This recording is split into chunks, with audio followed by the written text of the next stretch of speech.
by Chaplain Kimberly Willis, Executive Director of Chaplain Service for the United States Department of Veterans Affairs. Good morning. Let us pray. Eternal and ever faithful God, on this sacred morning beneath the quiet majesty of these marble arches, we gather in this hallowed place to pay tribute, to reflect, and to recommit. We come before you as a grateful nation, mindful of those who have donned the uniform, answered the call, and stood in the breach on behalf of freedom. You who chart the course of every life, know each one who answered to the distant horizon, to the storm-tossed sea, to the far-off watch. You have seen the quiet courage and the visible sacrifice, the sleepless nights, the lonely return, the unspoken burdens. You have carried the tears of family, the prayers of caregivers, and the hope of a grateful people.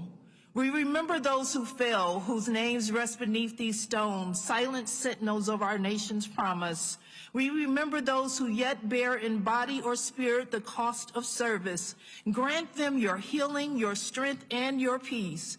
And to families who waited, who worried, who bore the weight of absence, extend your sustaining grace, O Comforter. We give thanks for the Department of Veteran Affairs, who daily honor our nation's sacred trusts. And we bless the veteran service organizations whose devotion ensures that no veteran stands alone. In honor of those who served, renew our covenant to tend the garden of democracy with vigilance and care, to serve with humility, to lead with integrity, to walk together as one people under your guiding hand. Underpin our labors with hope, our words with truth, our action with compassion. Let freedom ring not only on the battlefield, but in the everyday lives of your people. God bless the United States of America, that we may be true to the promise entrusted to us, vigilant in peace, resolute in service, defender of justice, and steadfast in gratitude. It is in your holy name we pray. Amen. Be seated. I am honored to introduce the 2025 National Veterans Day Observance co-host organization, the American Veterans, better known as AMVETS. The organization began in 1944 when 18 World War II veterans met in Kansas City, Missouri to form the American Veterans of World War II. Just 3 years later, President Harry S. Truman signed Public Law 216, making AMVETS the first World War II veterans group chartered by Congress. Over the decades, its charter expanded to include those who served in every era from World War II to today, including members of the National Guard and Reserves. Today, AMVETS focuses on critical veterans issues such as mental health, suicide prevention, and ensuring women veterans receive equal recognition and opportunities.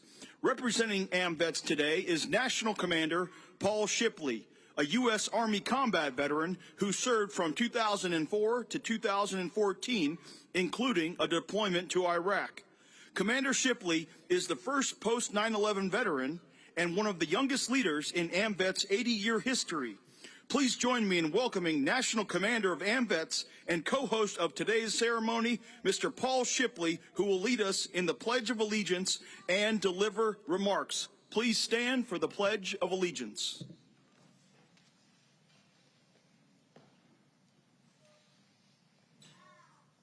I pledge allegiance to the flag of the United States of America and to the republic for which it stands, one nation, under God, indivisible, with liberty and justice for all.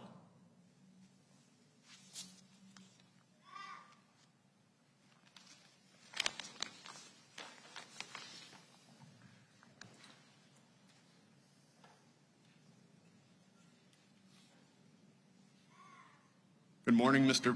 President, Mr. Vice President, Secretary Collins, and distinguished leaders of the veteran service organizations of the United States of America. Good morning and happy Veterans Day. Today, as we gather at this hallowed ground at Arlington National Cemetery, we honor the brave men and women who have served our nation with unwavering courage and sacrifice. It is a solemn moment of remembrance, unity, and a renewal of our commitment to those that have served. Today is also a special celebration of all who put their lives on the line for the United States of America. AMVETS has a proud history spanning over 80 years. Today, our top priorities remain clear. We work tirelessly to prevent veteran suicide and veteran homelessness, because no veteran should be alone in facing these struggles. We promote awareness, prisoners of war, and missing in action issues, ensuring that no hero is ever forgotten. And we are committed to supporting veterans' families, help keeping them united through life's toughest challenges. As the host of this year's Veterans Day National Committee, AMVETS is honored to participate alongside dedicated Department of Veteran Affairs staff and our fellow veteran service organizations. Together, we organize this event to honor our fallen and to reaffirm our duty to those who have served. In the spirit of veterans serving veterans, I challenge each of us, whether here today or watching from home, to find ways to support our veterans, whether through a simple act of kindness, volunteering, or advocating for policies that make a difference. Your efforts matter. Because supporting our veterans is not just a duty, it's a reflection of our gratitude and respect. Let us remember today that their sacrifices have made the freedoms we enjoy possible. And let us pledge to continue serving, protecting, and honoring all who have served our nation. Thank you. God bless our veterans, and God bless America.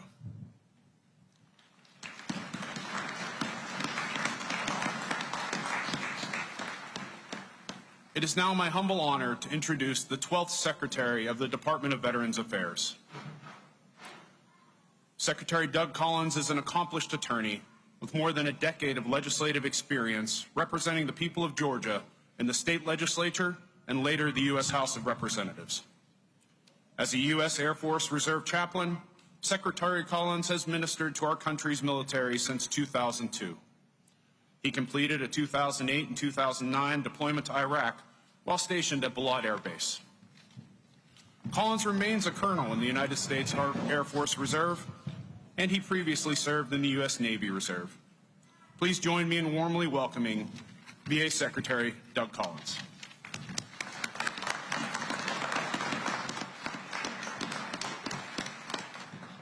Good morning, everyone. Mr. President, Mr. Vice President, all the VSOs, all of our veteran staff here today, and welcome you to a place in which we honor our veterans, those who have served. I tell you, it was an honor to be here, but it was an even bigger honor just over a year ago when President asked me to take this job. And I asked him a simple question. I said, Mr. President, what would you like me to do? And he looked at me with a simple phrase. He said, take care of our veterans. I tell all the rest of the cabinet, I've got the best job in the world because I get to take care of the best people in the world, the veterans of the United States of America.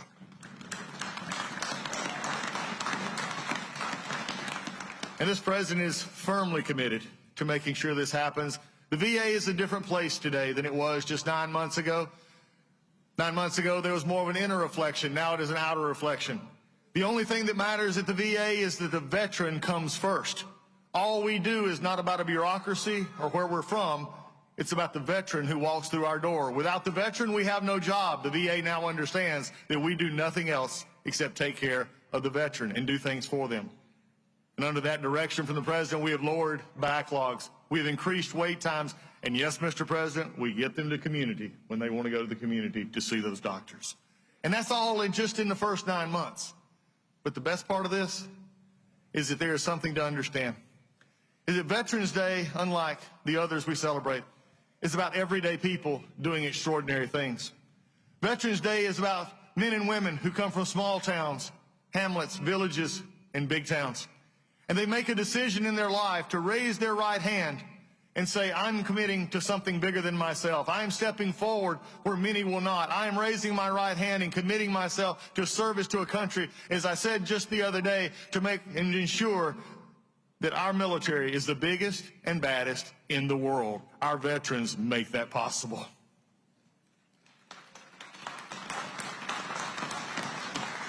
It comes from people all over, as I served with in Iraq.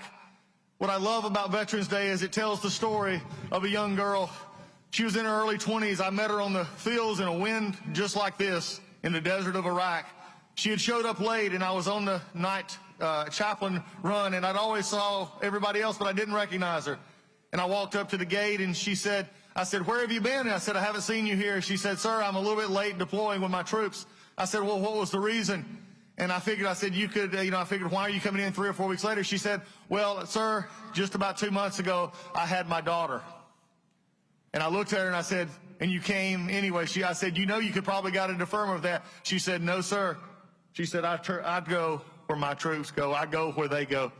And for the rest of the time I was there, we shared pictures of one growing up, a little one, taking first crawls and moves and sharing it in the night sky over Iraq. That is a veteran who serves because they want to serve others. I remember an A1C who was on deployment. He came back and he said, I am now making big money. He said, I can actually help my family and I can buy Christmas presents for those that didn't get any last year. It's about the stories of those as a young man, and just a little bit young because he's in his 80s, at one of our VA hospitals in hospice, who I walked in on him just the other day, and he was playing on a keyboard, Just a Closer Walk with Thee. Veterans Day is about veterans that were not special necessarily when they came up, but they saw a vision and a calling, and they said, I want to be a part of our armed services. So when they raised their hand, they made a choice to become one of our favorite in the world, and that is a veteran who serves this country. So as we come to this day of service, this day of happy Thanksgiving for people who are willing to serve, I would just have one word from the half of this administration, and I want everyone to hear it clearly, whether you're in the media, Congress, or anywhere else. I'm a little bit tired of people saying that veterans keep getting stuff.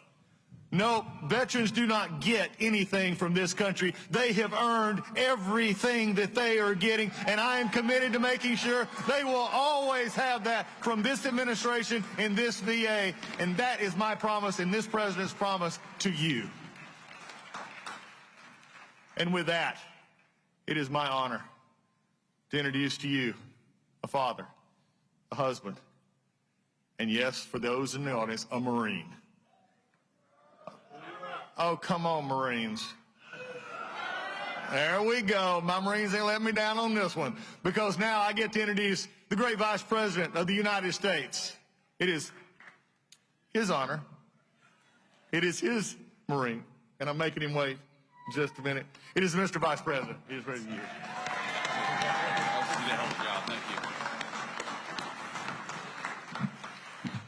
Well, thank you, Doug. You're doing a great job at the VA, and I want to say just a couple things. I've learned a couple things from working so closely with the President of the United States. The first thing is that he loves our nation's veterans and has committed our nation's administration to putting our veterans first every single day.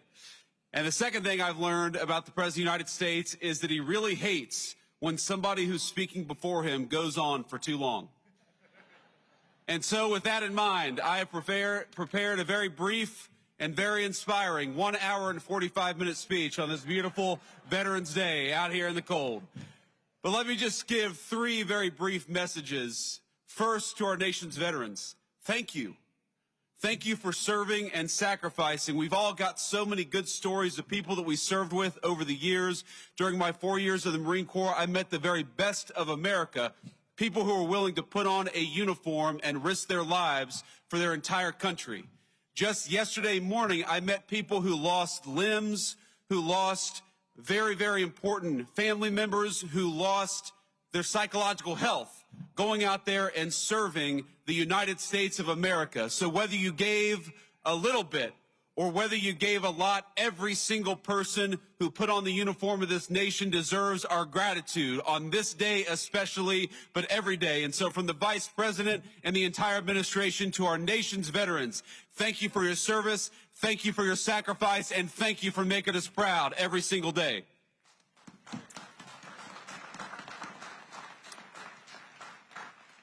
The second message is to the nation's political leaders. I happen to believe that the most valuable resource that we have isn't the incredible wealth of natural resources of this country, as amazing as it is, the most important natural resource that we have is that we have hundreds of thousands of young people every single month who sign up to put on the uniform and risk their lives for their fellow citizens. That is a resource we cannot squander. That is a resource we must protect. And so, to every elected official who's here today, our obligation, our sacred responsibility to our veterans is to make sure that the American military is the bravest and best fighting force anywhere in the world, and to make sure that every time we ask our nation's military to go off to war, we give them the training, we give them the resources, and we give them what they need to kick the enemy's rear end and to come back home safely and quickly. That is our obligation to you.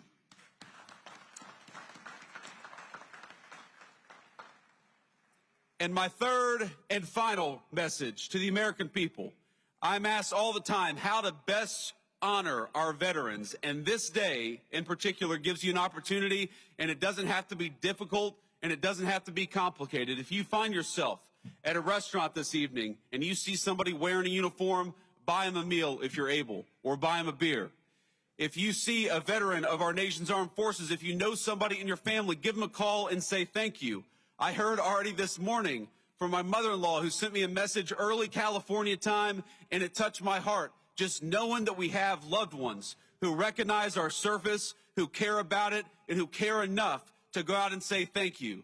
So to the American people, if we want to keep on ensuring that the very best and brightest sign up for our military, the very best way to do it is to make sure that the veterans know that we are grateful to them. And so it's with great pride that I am introducing a man who is proud of our veterans, who fights every single day for the veterans, and who is proud to be the Commander-in-Chief of the United States Armed Forces, President Donald J. Trump.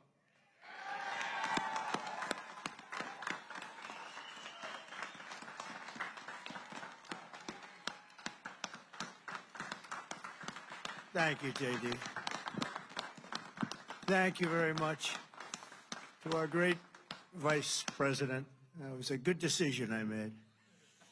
This morning on these hallowed grounds where generations of American heroes rest in eternal glory, we gather to fulfill the sacred duty of every free man and woman.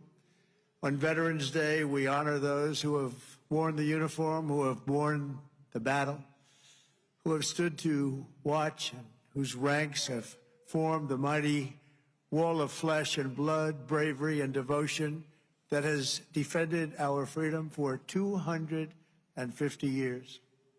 Today, to every veteran, we love our veterans, we say the words too often left unsaid. Thank you for your service. Thank you very much.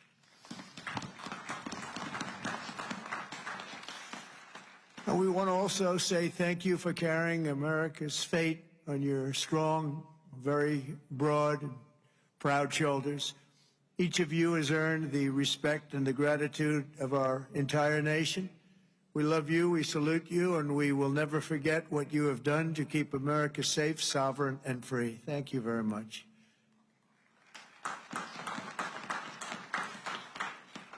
And we're also honored to be joined by a great man. He will go down as a great man someday.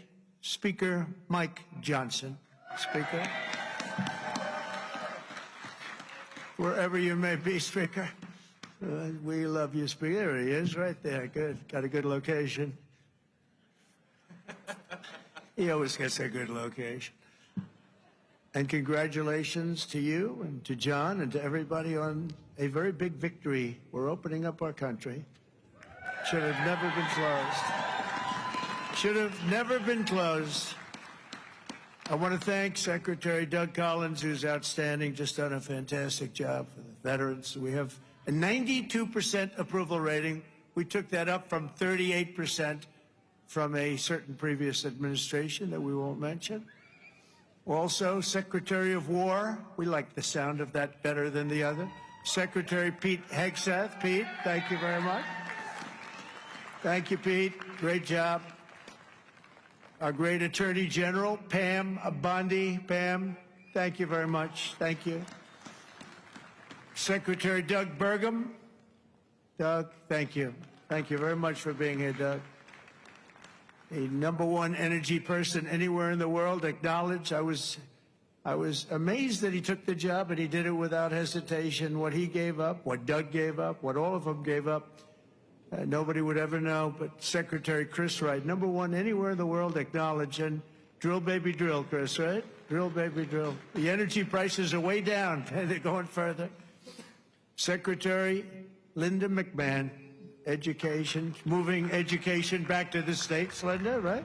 Getting it back to the states where it belongs. Secretary Laurie Chavez DeReamer, thank you, Laurie, very much. Director Russ Vogt, Director, thank you. What a good job he's doing. Cutting, but fairly cutting. Director Tulsi Gabbard, thank you, Director. Ambassador Jamieson Greer, what a job he's done. We've taken in trillions of dollars in tariffs, and we want to keep it that way. It's been good for our country, I can tell you, including national security. General Dan Kane. General, thank you. He's a real general. And congratulations on wiping out the nuclear capability of Iran in about a matter of seconds once they got there. They traveled a total of 37 hours, but once they got there, they were very quick. And also to many other very distinguished guests. We have an amazing group of people. I'd like to name every one of you, but I think a lot of people would be upset. It's a little cold. The pages of American history are filled with the tales of titans, icons, innovators, and trailblazers who built this country into the greatest, most ambitious, and most prosperous nation the world has ever seen. And we brought it to new levels. I'll tell you, we were going in the wrong direction for a period of time, but we've never been hotter than we are right now. This is the hottest country anywhere in the world. Yet every captain of industry, every pioneer of science, and every star whose brilliance has lit up the lights of Broadway all share one thing in common. They only had the chance to soar because the veterans had the courage to serve. They took care of those people. They took care of all the stars. The stars that you read about wouldn't be here without our veterans. Everything we have, everything our country has achieved has been purchased by the muscle, spine, and steel of the United States military. We owe it all to the fierce and noble men and women of the Army, the Navy, the Air Force, Space Force, Coast Guard, and the United States Marines. Here's a guy. Our service members, our own words, are the greatest possible tribute to their immortal valor. Shortly before the Battle of Bull Run, Major Sullivan Ballou of Rhode Island became a big name, didn't he? Wrote to his dear wife, Sarah. He said, "I know how great a debt we owe to those who went before us," he said. "And I'm willing, perfectly willing, darling, to lay down all my joys of this life to help maintain this government and to pay that debt." Just 1 week later, Major Ballou did just that. He gave his life to save our country. On the night before he jumped into the dark skies over Normandy on D-Day, Colonel Bull Wolverton knelt with his men in prayer. "Dear God," he said, "we ask only this, that if we die, we must die, and we as men would die without complaining, without pleading, and safe in the feeling that we have done our best for what we believed was right. We must do what is right." Colonel Wolverton, too, died for us so bravely in battle. Today, we remember with overwhelming gratitude the more than 1 million American service members who have made the supreme sacrifice and laid down their lives for the good old USA. Generation after generation, America's warriors have left behind the comforts of home and family to face violence, evil, and death so that our families could know joy, goodness, and peace. We honor them so strongly. Our heroes have lived through unthinkable nightmares so we could live the American dream. And the American dream is coming back again, stronger than ever before. And you'll see that as the next few years evolve. They have volunteered to give their last breaths to all of us so that we could breathe free. And today we know without any doubt in our hearts that after 2.5 centuries, America stands tall because America's veterans stood so strong. And soon our country will be stronger than ever before. The American veteran has forged a legacy of gallantry and daring without parallel in human history. In September 2009, Army Captain William Swenson was driving through the Afghan mountains when his convoy was ambushed by over 60 Taliban insurgents. He and his comrades were pinned down for hours without artillery or air support. A fellow soldier was shot in the chest, and Captain Swenson crossed an open field to aid his brother in arms. People said, "Don't do it, Captain, don't do it." He did it. When the terrorists closed in around them and demanded their surrender, Captain Swenson threw a grenade at the enemy and rallied his men to break their advance. He then carried the wounded soldiers hundreds of yards to a rescue helicopter before charging back 3 times, back and forth, into the fire to save the wounded and bring them home.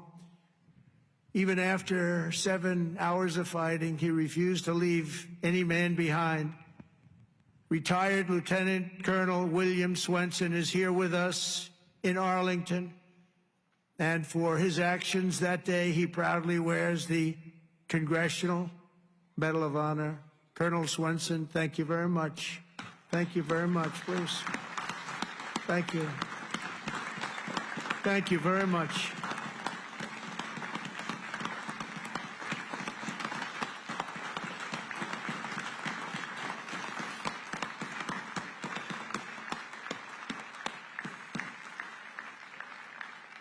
The ultimate honor. Thank you. Another person who shows the Medal of the American Veteran is Dale Stovall. As an Air Force helicopter pilot in Vietnam, Captain Stovall was assigned to rescue a downed American airman deep in hostile territory. Despite the extreme peril, Captain Stovall took off in his HH-53C helicopter and soon came under intense fire, forcing him to turn back. But the captain refused to abandon his mission. The next day, he willingly plunged back into the danger while taking fire from all directions. He didn't have a chance, he felt, but he said, "I got to do it." He rescued the downed American pilot who had been stranded on the ground for 23 days and brought him back home alive, completing the deepest rescue behind enemy lines in the entire Vietnam War. For this and 11 other harrowing rescues, he was a brave guy. Dale received the famous Air Force Cross and the Distinguished Flying Cross and 2 Silver Stars, making him the 4th most combat decorated Air Force Academy grad of all time.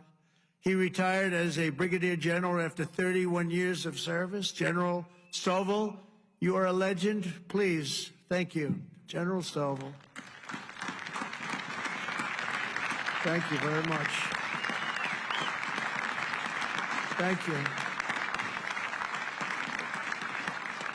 You look good, General. You look, I wish I looked that good. You look good. Thank you very much, General. America's warriors never quit, never surrender. They fight, fight, fight, and they win, win, win. That's what we do. We win battles.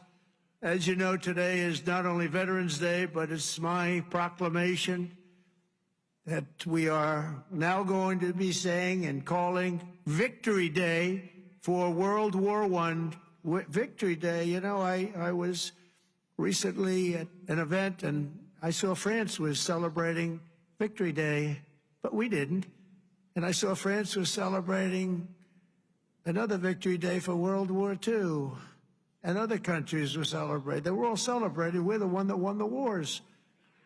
And I said, from now on, we're going to say Victory Day for World War I and World War II. And we could do for plenty of other wars, but we'll start with those two. Maybe someday somebody else will add a couple of more because we won a lot of good ones. But when I see other countries celebrating Victory Day, I watched it. I watched UK, I watched Russia. They were celebrating Victory Day, World War II. And I said, we got to have a Victory Day. Nobody even talked about it in our country. But from now on, we're going to be celebrating Victory Day for World War I, for World War II, and frankly, for everything else. Under the Trump administration, we're restoring the pride and the winning spirit of the United States military. That's why we have officially renamed the Department of Defense back to the original name, Department of War. And remember, we won World War I, we won World War II, we won everything in between, we won everything that came before, and then we brilliantly decided to change the name of this great thing that we all created together. And we became politically correct. We don't like being politically correct. So we're not going to be politically correct anymore. From now on, when we fight a war, we only fight for one reason, to win. We fight to win. And under my leadership, we're also fighting for the great veterans who have always been there for us, and especially when we needed them and needed them most. In 9 months, the Trump administration has cut the backlog of VA benefit claims in half. That's a big achievement, and Doug is going to get it down to zero. During the Biden administration, the backlog exploded like we had never seen before, and I'm going to eliminate 100% of that backlog. We're moving at that pace, and already we've processed more than 3 million backlog claims, the most of any year in the history of the VA. We've added more than 1 million extra service hours across the VA centers, and we've opened 20 new facilities in 13 states, something that people said just not possible to do. We also have brought back VA choice and VA accountability, taken away by the Biden administration, so that when you have to wait online, you go out and you get yourself a doctor. We pay for the doctor if you have to wait. And the other thing is we fired thousands of people who didn't take care of our great veterans. They were sadists, they were sick people, they were thieves, they were everything you want to name, and we got rid of over 9,000 of them. And then when Biden came in, he hired them back, many of them. But we got rid of them. And I think we got rid of them permanently. We replaced them with people who love our veterans, not people who are sick people. We're also confronting the challenge of veterans' homelessness. And earlier this year, I signed an order establishing the National Center for Warrior Independence to house up to 6,000 veterans in need. And we will not stop until we have ended the tragedy of homeless veterans once and for all. I'd see in New York where people that came into our country illegally, they came in illegally, would be put up in hotels, and veterans would be sitting on the sidewalk outside of that hotel where these other people are put in. And many of the people that came in were put in from prisons. They were murderers. They were drug dealers. They were people that we didn't want in our country. They were staying in hotels, luxury hotels, and our veterans were sitting on the sidewalks watching them go in. I said, that's never going to happen under this administration. I also signed the VA Home Loan Program Reform Act, because no veteran should be kicked out of their home for what they call a late payment. It's not happening. And I'm pleased to report that since January, the veterans' unemployment rate has fallen by more than 26%. That's amazing. Work hard on that. And I also want to give a very special thanks to all of the veteran service organizations that work so hard. They're all represented here today. But they work so hard on behalf of our great veterans, and one of the heroes who reminds us of why we fight for those who served in uniform is Army Major and West Point grad Jonathan Turnbull. In 2019, Jonathan was conducting an operation in Syria when a suicide bomber approached and detonated his vest, leaving Jonathan gravely wounded, so badly wounded they thought he had no chance. The injuries were so severe the doctors gave him, everybody, they just looked, they all cried. They knew him, they loved him, and they were just crying. They said, no chance. He was resuscitated 3 separate times and he underwent 22 surgeries, but he refused to give up. He wanted to live. He loved this country. He loved his family. He wanted to live. He was going through hell. I visited Jonathan at Walter Reed in 2020, remembered so well, and today I'm delighted to say that Jonathan is not only alive, he is here with us, back on his feet, and living a great life alongside his beautiful wife, Samantha, and their 3 incredible children. Jonathan, Samantha, please, God bless you. God bless you. Thank you. Where are you? There he is. There he is. Beautiful. Thank you very much. Thank you. You're a tough guy. You're a tough one. Nobody could have gone through what you went through. He's doing good, isn't he, huh, Samantha? Thank you very much, both. And in conclusion, from the very beginning of our country, our great American flag has always been shielded and protected by a special cast of citizens who has stepped forward to safeguard liberty's cause. When danger came, when duty called, when Almighty God asked, who had the will and the strength to defend the land of the free, each and every American veteran stood up and said, here I am, send me, here I am. They've come from every corner of this nation, from the cornfields of Iowa to the hills and valleys of California, from the steel towns of Pennsylvania to the vast plains of Texas, from the banks of the mighty Mississippi to the 5 boroughs of New York City. With selfless commitment and unyielding conviction, they made themselves America's ramparts and became the shield between our homeland and those who would do us harm. With everything they had, they did one thing above all else. They put America first.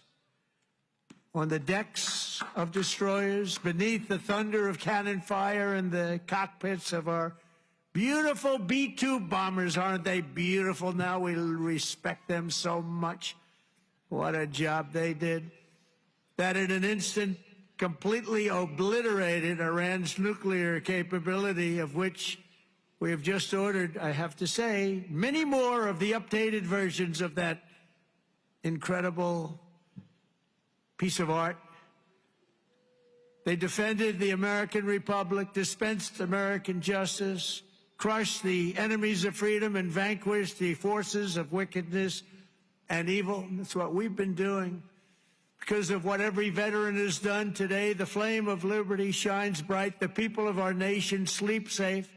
The American dream surges forward, and our magnificent destiny stands more splendid and glorious than ever before. So I want to say thank you once again to every American veteran. You are very, very special people and always in our heart. And thank you very much, and God bless you, and God bless the United States of America. Thank you very much. Thank you, everybody. Thank you very much.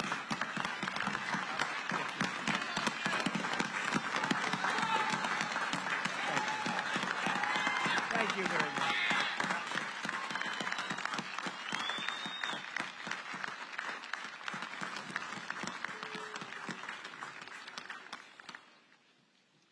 Distinguished guests, please stand and join the United States Army Band and Chorus in singing God Bless America, and remain standing as we retire the colors. Please place your right hand over your heart or render a hand salute.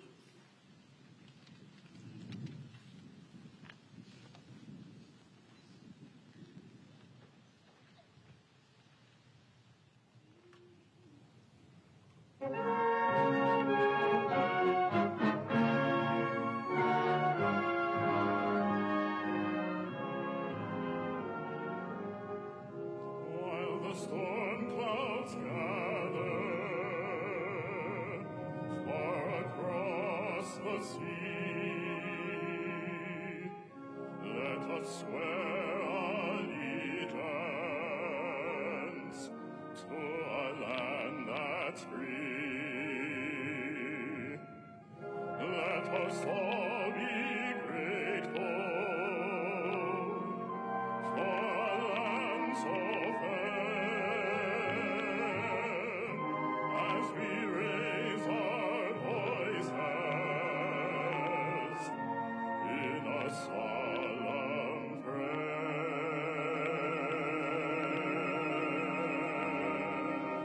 God bless America, land that I love. Stand beside her and guide her through the night with a light from above. From the mountains to the prairies, to the oceans wide before. God bless America, my home, sweet home.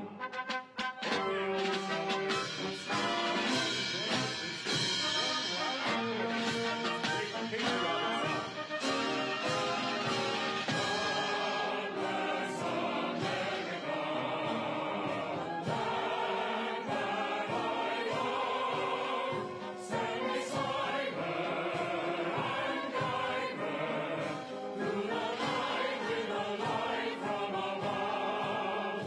From the mountains to the prairies, to the oceans wide before.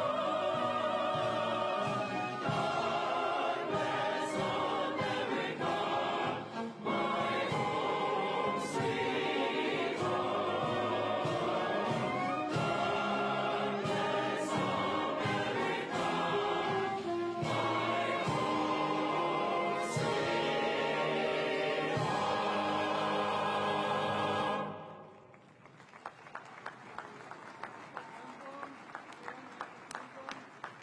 Retire the colors.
This concludes the 2025 National Veterans Day observance. Please remain at your seats for the departure of the official party. Thank you for joining us today to celebrate and honor all who served.